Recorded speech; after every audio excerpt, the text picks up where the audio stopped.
Good morning, Panthers. The end is in sight. It's the first day of the fourth quarter, which means we are just 9 short weeks away from summer vacation. Today's weather will be rainy and 65 degrees. Please join us in the Pledge of Allegiance. I pledge allegiance to the flag of the United States of America and to the republic for which it stands, one nation, under God, indivisible, with liberty and justice for all.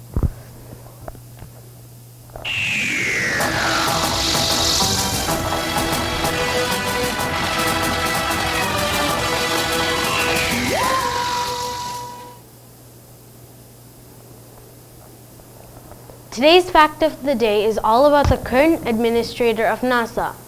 Charles Frank Bolden Jr. is the current administrator of NASA, a retired United States Marine Corps Major General and former NASA astronaut. A 1968 graduate of the United States Naval Academy, he became a Marine aviator and test pilot. After his services as an astronaut, he became Deputy Commandant of Midshipmen at the Naval Academy. Selected by NASA in 1980, Bolden became an astronaut in August 1981. Bolden piloted Space Shuttle Columbia.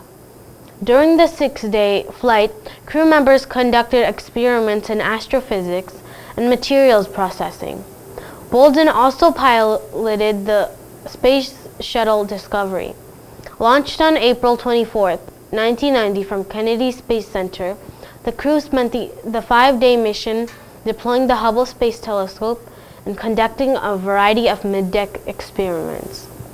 Bolden commanded a crew of 7 aboard Space Shuttle Atlantis, launched on March 24, 1992 from Kennedy Space Center. This was the first Spacelab mission dedicated to NASA's mission to planet Earth. Here he is talking about the sight that made him weep during his first space flight.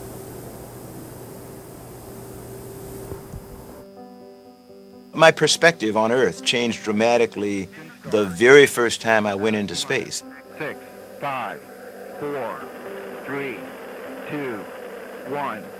And I remember launching from the Kennedy Space Center, and about 11 minutes into the flight, I raised my seat up, and I saw this big island coming up. The big island turned out to be the continent of Africa.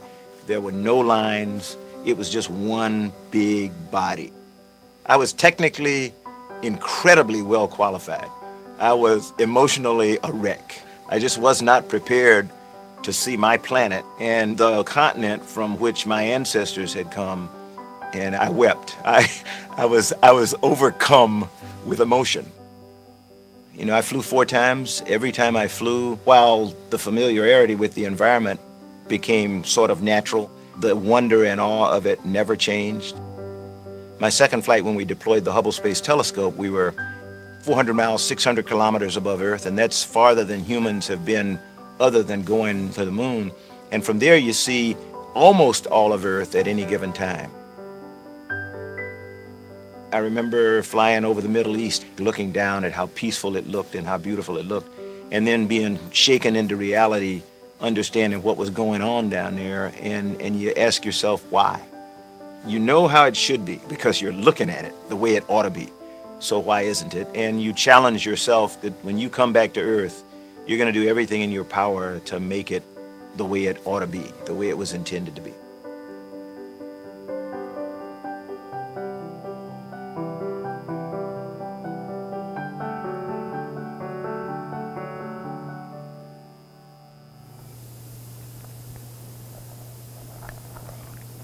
Now, how about some Parkland news?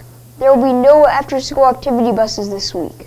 If you have an after-school activity, check with your sponsor to make sure you are meeting.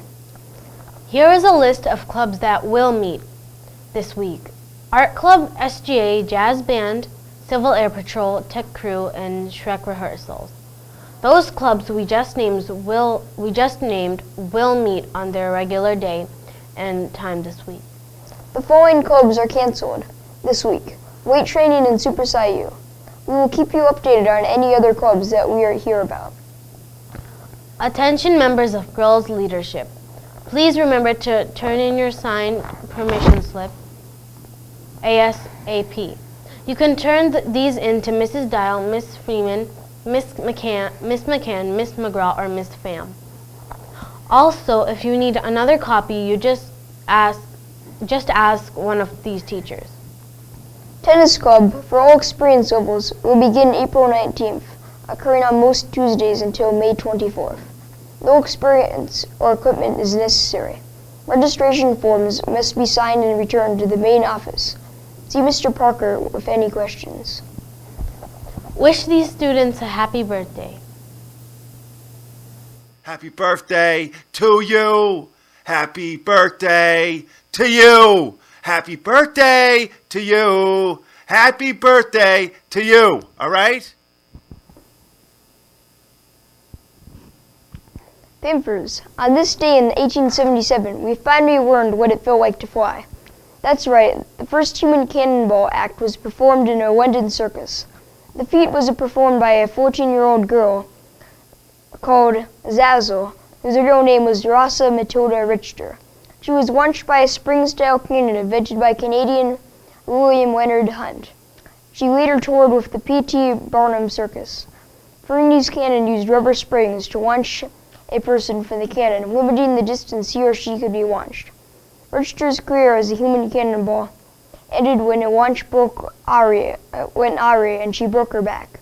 In the 1920s, Ildebrando Zucchini invented a cannon that used compressed air to launch a human cannonball. Zucchini shot his son Hugo Zucchini out of the compressed air cannon.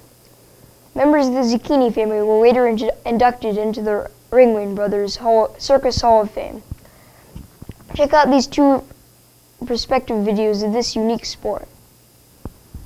Mashable. Hello! We're the Aussies! Hello!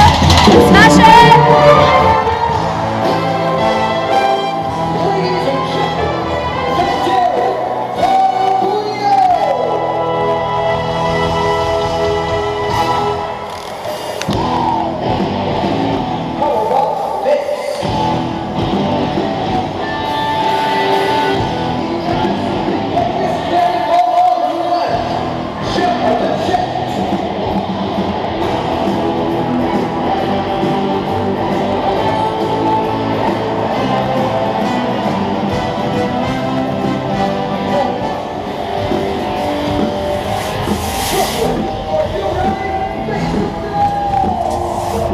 Dima, can you hear me?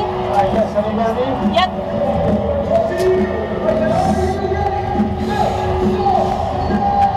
Ready?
Penso che sia battuto, penso almeno adesso.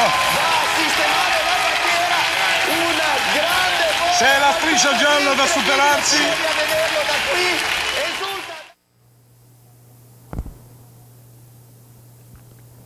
Well, that's it for today, Panthers. Here's to a great week ahead. As we leave you, listen to these words from poet Maya Angelou. If you don't like something, change it. If you can't change it, change your attitude. Have a great day, and we'll see you tomorrow. Bye.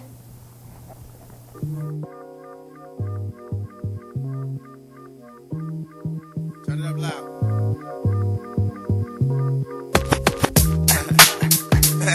Hey man, you a little sucker for love, rock.